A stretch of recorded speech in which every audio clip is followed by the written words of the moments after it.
Alle mennesker har et talent. Det har du også. Find ud af, hvad du er god til, og så brug det på en uddannelse.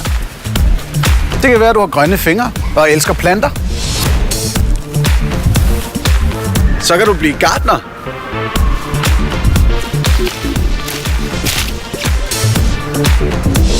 Måske er du god til børn og kan blive pædagog.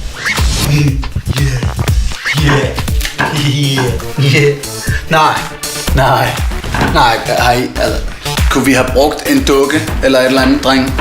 Måske er du herregod til at lave mad. Så kan du blive kok. Og Hvad fanden laver du? Kan du komme ud af min butik? du kan selvfølgelig også bare spilde dit talent og blive sofakartoffel.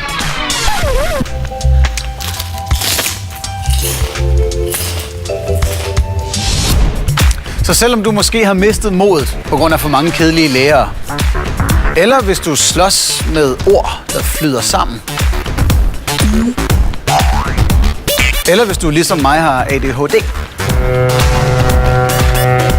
så har du helt sikkert et særligt talent, som du kan bruge på en rigtig fed uddannelse. Du kan helt sikkert finde en uddannelse, der passer til dig.